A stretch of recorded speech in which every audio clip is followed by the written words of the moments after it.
الحمدللہ وحدہ والصلاة والسلام علی من لا نبی بعدہ ولا رسول بعدہ ولا امت بعد امتی صلی اللہ علیہ وسلم۔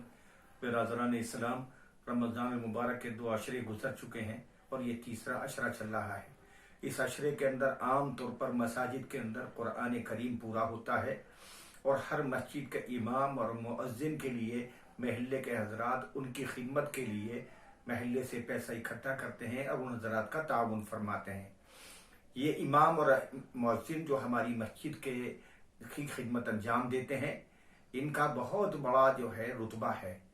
آپ اندازہ لگائیے، اس وقت پوری دنیا کی تمام مساجدوں کے دروازے تمام انسانوں کے لیے بند کر دیے گئے، لیکن مسجد کا امام اور مؤذن ان اللہ کے گھروں کو آباد کرنے کا ذریعہ بنے ہوئے ہیں۔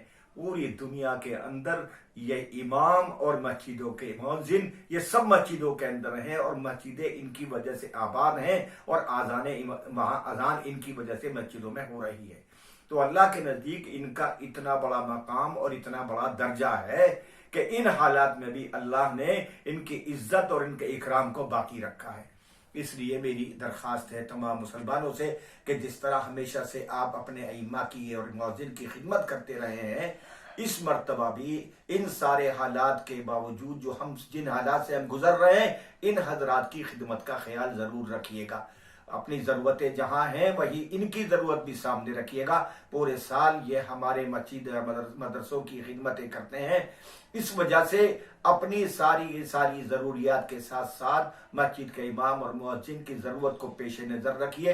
ان کی ضرورتوں کو اپنی ضرورت سمجھ کر ان کے زیادہ سے زیادہ تعاون کیجیے گا اور ان کوشش کیجیے کہ محلے کے اندر ان کی خدمتیں جیسے ہمیشہ کرتے رہیں، اسی طرح پر یہ پورے سال انتظار کرتے ہیں اور رمضان میں ہم لوگ سب ان کی خدمت انجام دیتے ہیں۔ یہ کوئی صلہ نہیں ہے بلکہ ان حضرات کا تعاون کرنا بہت بڑے ثواب کا درجہ ہے، بہت بڑے ثواب کا کام ہے۔